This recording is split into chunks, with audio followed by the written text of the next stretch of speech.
everyone, my name is Scruffy. Today, we are looking into some of my League starter suggestions for the upcoming 325 settlers of Kalguur League. It's been a roller coaster of emotions throughout the last 3 seasons. In 322 I presented you some very basic, very stable League starters, and everyone flamed me for being Captain Obvious. In 323 I tried some experimental League starters, but everyone still flamed me for them being bad. And in 324 I offered several guides, basic and experimental, but I still got flamed in the YouTube comments. I created the first Poisonous Concoction of Bouncing guide on YouTube, but everyone deemed the gem to be nerfed to the ground before it even released. And see now, you will find probably several players suggesting this build. Do I get credit or an excuse? Probably not. So I would rate today's video on an 8 out of 10 on the sarcasm scale. The build guides are for real, but don't mind my strong sarcasm in this video. Our full guides can be found on Your MMO, a website for Path of Exile news and guides, but also other games like World of Warcraft. Like Max Roll, for example, we offer you an amazing pop-up window for you to subscribe for an ad-free viewing. And like other websites, we also promote real money transaction for your divine orbs. Wait, we don't promote real money transaction? No ads and no subscription fee? Wait, what? And the Twitch stream showcase will not count visitors as a viewer because they have to consent? Oh shit, never mind, okay. Anyways, I'm a bit speechless now, so let's hop directly into our League starter builds.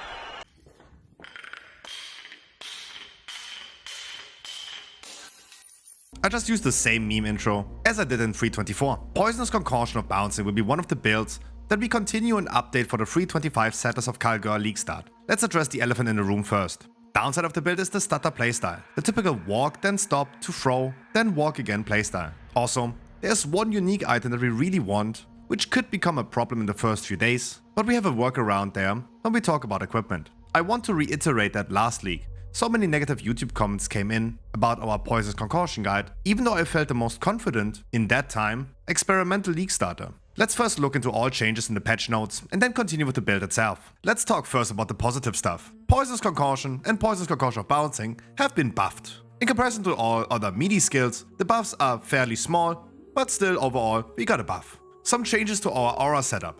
Grace has been heavily nerfed and Divine Blessing has been removed completely. We wanted to use Grace in our helmet and Malevolence in our Divine Blessing setup. We are getting a new mana reservation node on the passive tree, but this is just fairly not enough to allow us to play all auras. So we're just gonna be dropping Grace completely. That's a nerf that everyone has to eat up. Another buff though is that endurance charges are now giving us additional elemental damage reduction per endurance charge instead of elemental resistances. Wearing a lot of uniques later on gonna make our elemental resistances a little bit more difficult, but we should still have no issue with our resistances, and this gives us more damage reduction. We also get 15 new uniques in this league, but because we don't know what they are and what they do, we can currently not count on them. Also, Taste of Hate has been nerfed and no longer grants us physical damage taken as cold damage, so we are also dropping this from our setup. The Adorned has also been nerfed and would have been anyways a suggestion for very expensive late game, but now we're just dropping it. In the campaign, we start as a regular bow build. We pick up Caustic Arrow in town after Hillock, and then we continue with our gem setup as here stated in this list. Our gem setup is fairly similar to other bow builds in Act 1, like Toxic Rain. In Act 2, we adjust our gem setup instantly, and go back to town in Act 1 to buy Poisonous Concoction. This will be our level gem, and has been one of the strongest main character level gems in the game for a long time. New adjustments here in Act 2 to the bandits. Due to the changes to the bandit rewards, we are helping Alira and kill all other bandits, instead of killing all 3. Just remember to do the quest now in the crypt level 2, and pick up the golden hand quest item for 1 extra passive skill point. You also might want to use several life flasks early on, just because Poisonous Concoction depletes the charges of your life flask. Starting in Act 3, you want to make sure to check the vendors frequently for a possible 4-link item, and we continue upgrading our gems in the here listed way. After reaching level 38, we're going to use our final gem setup for the rest of the campaign. Just keep in mind that your resistances should be high, especially after receiving a penalty after Act 5 and 10. Complete your Trials of Ascendancy as early as possible, and the 3rd lab before you kill Kitaba in Act 10. Also, if you ever find yourself not be able to use Poisonous Concoction, you might have picked up a one-handed weapon on your way, and it did automatically equip. Poisonous Concoction can only be used without a main hand weapon. Let's look into the talent trees. At start, we are focusing on damage nodes to increase our bow damage. The 2 talent points here on the right will only be useful in Act 1 and can be instantly unskilled in Act 2 if you want. Afterwards, you continue skilling more talent points upwards and also pick the talents that give our life flask more charge regeneration. Especially in Act 3, you want to have the little bit of mana reservation from the left, and further up, we skill into damage, life, and chaos damage over time. Yes, you will unskill this later on, but you will have up to 20 regret points at the end of the campaign. Next we go down, skill more life loss charges, poison damage in the bottom, and life on the right side. Poisoned enemies cannot deal critical strikes to you. It's a very strong mastery for your defense. Then on the right side, we skill a lot.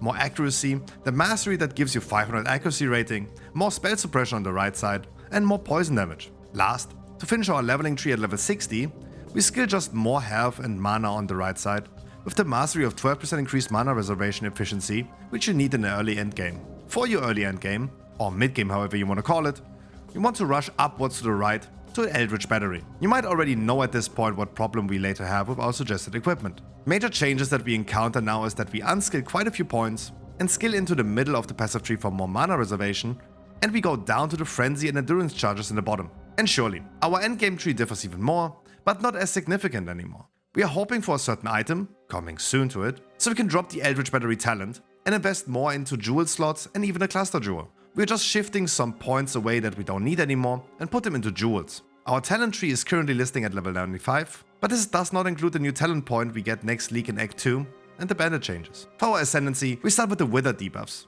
which increase our damage output even more early on with bosses. For our updated guide in 325, I would suggest you to pick Nature's Adrenaline as second. The main reason for this is convenience. Your damage is already going to be huge. We already one-shot every mob, we don't need to do more damage. The convenience with your flask will also result in more damage potentially, because you will have more flask charges to consume with Poisonous Concoction. And last during the campaign, Master Toxicist will offer us the last sweep of damage for now. Later on, especially when we are starting to have 4 utility flasks, we're going for Nature's Boon, the last ascendancy that we scale, in the Uber Lab. This is the full list of gems that we're going to use in the endgame. The replacement gems on the right side are just some remarks if you're in struggle with something. The least damage providing socket for Poisonous Concoction is Vicious Projectiles, even though all of them are very close. As long as you don't have a 6 link, make sure to use the other 5 instead. Auras in your helmet might become an issue. Damn it, we haven't talked yet about gear, goddammit. The helmet will give us mana reservation efficiency for socketed gems. As long as you don't have that helmet, we will compensate in our talent tree. We really want to get some mana reservation on your helmet or even body armor, because we're just 1 mana, not 1%, short of reserving all auras thanks to the new mana reservation nodes. So a low tier essence would also set the deal. The important thing here is that you keep precision on level 1 at start. It will reserve a flat amount of mana per level instead of a certain percentage. In our curse setup, we make it easy by just using Arcanist Brand, which automatically activates the other 2 curses in your setup. Temporal Chains and Despair are the most common curses for a poison build, but Despair is stronger for your damage output, while Temporal Chains also provide slower action speed to enemies, which could help for defensive. As long as you can only apply 1 curse, go with either Despair or Temporal Chains, depending on how you feel. If you feel like dying is no problem to you, go Despair, otherwise use Temporal Chains. We also use Immortal Call as our guard skill, as long as we're not too powerful and need some more layers of defense. We're going to use Immortal Call, combined with Automation and Blood Rage, so you don't personally have to click that anymore. Thanks to the amount of endurance charges that we have, Immortal Call will have a long uptime. Dash with second wind support, or just Flame Dash will be your movement skill. If you use Flame Dash instead, make sure to not level up to level 20, because the int requirements are going too high. I keep on stalling and push the gear section further away. Let's look into jewels. The best stats we can find are chaos damage over time, and maximum life. If you go for regular rare jewels, find something with these 3 stats. Keep in mind that jewel slots are something that we should do later on in the endgame and not early on. Also done later in the endgame, our cluster jewel is a large one with chaos damage base, and Unholy Grace, Unwavering Evil, and Wicked Power as a notable. If you focus more on mapping, you might want to switch Unwavering Evil with Unspeakable Gifts.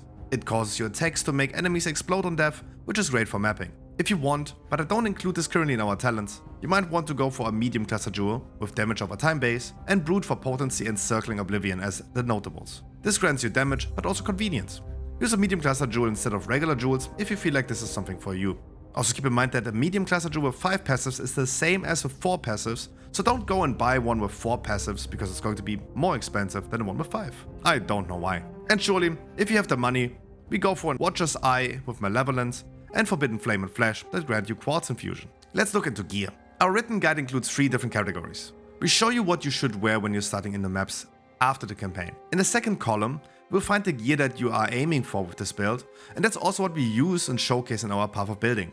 on the right side is what you want to aim for much later into the season. Before anyone says, oh my god, 100 divine item in your guide. No, just no. This build is not a league start that you can throw into the trash bin after 2 weeks of farming currency, but instead have a very high ceiling of what you can achieve. The items in the right column are something you should aspire to in the next few weeks, not just days. We start with our helmet. The one that you want to have, and the big elephant in the room, is a devouring diadem. It saves you talent points and allows you to use all the auras that we suggested.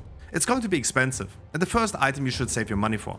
Also, running Syndicate and killing Katarina is very profitable if you're lucky enough to drop Veiled Orbs or get some cool loot from Gravicus. But this here is not a how to make money guide. Before you get this helmet, use a regular helmet with energy shield and evasion base, and look for the basic stats like attributes, resistances and max life. On helmet, if you find a Loathing Essence, you can use that to get some mana reservation efficiency, combined with the mana reservation implicit from the Eldritch Orbs. Okay, we now talked about the bad item in the gear. Let's talk about the others. Restless Ward is super cheap, even on day 1 of the league. It's a great base to later on try to double corrupt. And before you make any angry comment under this video, here's the price history of a Restless Ward that is not 6-link throughout the last season. Same with gloves. Snakebite is a 1 Chaos Orb unique, great base to double corrupt or even regular corrupt, and the +1 Frenzy charge on gloves would be super strong, so that's something you can unleash your inner gambling addict on. For boots, we showcase regular boots with regular stats and spell suppression. The Eldritch implicits are action speed and poison damage deal damage faster, but yes, you later on want to wear Ralakash's Impatience. But you don't have the movement speed then anymore, which could be annoying, especially with no shield charge. We showcase a rare amulet with +1 level to all skill gems and 1 level to all chaos skill gems. This is something you should aspire to with a little budget, and if you want to find out how to craft an amulet like that, we have a recipe for you in my crafting guide that shows you how easy it is. Easy, but not necessarily ultra cheap. Talking about cheap, Whispers of Doom is not cheap. That anointment costs 3 golden oils. Before that, we can anoint Retaliation, that grants us defense and very strong damage too. Rings are also super basic. I use the most basic items in this build, which every league starter should be. We are not turning the stats higher in the POB, and just use tier 3 stats. Just beware that you really want attributes to reach a minimum requirements and resistances. Later with higher budget, you want to aspire to a Circle of Nostalgia synthesis string with chaos damage and chaos resistance while affected by Herald of Agony. But again, you should work up to that over weeks. And it's not included in our build, this is just something you want to work towards. As a belt, use a regular one with regular stats, and later maybe a Stygian Vice with cool Abyssal Jewel inside of it. And last, for our shield, because we cannot use a main hand weapon, use a spell suppression base, basic stats and maybe a Veiled stat that increases the effect of your curses, especially after being able to apply 2 curses at the same time. With Flasks, we are very basic. First, the Life Flask should have a very high recovery rate, because this is what increases the damage of our Poisonous Concoction. Immunity to bleeding is nice, but keep in mind that your charges are often depleted quick. The other utility flasks are Jade, Quicksilver, Sulfur and Quartz Flask. All of them have the prefix increased charge recovery rate, and the suffixes are attack speed and reduce effect of curses on you. We might replace the Sulfur Flask and Quartz Flask later on, so we put the least important suffixes on them, movement speed and evasion rating. And if you're really into making money, how about a Progenesis? Like what? Wildwood is coming back, just farm currency and buy a Progenesis in the first week. Like my favorite UPS driver would say, tough titties. Eat it, pussy. The Atlas passive tree will alter your playstyle a lot, and you can freely choose whatever league mechanic you want to spend your time with. This guide today is not a how to make money guide, but I promise you that you can find those guides rather quick into the season, done by hundreds of PoE players like Scissorin and Steelmage, going for another round of Magic Find group play, especially with the Affliction Wildwood coming back. I will show you today a very basic Atlas passive tree. This tree will focus on progressing your Atlas quickly and shall not be used for the late game. This passive tree focuses on increased chance to drop adjacent maps, allowing you to progress into higher tier maps faster. This tree is very similar to what other content creators would suggest you, excluding all the league mechanics. You will often find the suggestion to pick up Expedition, due to its high profit early on, raw currency gain, gear crafting with rock, and the minimal chance to get a lucky mage blood from Gwennen, but you should decide that yourself, I think. In my guide, we stick to a quick Atlas progression and try to rush up to Unwavering Vision, which grants you 20 Atlas points to freely spend into any league mechanic you want. Just be aware that Scarabs do no longer have an effect on your maps and can't even drop anymore if you scale this. Many farm strategies will focus on Scarabs later on, especially with the new map device slot in the 3.25 season.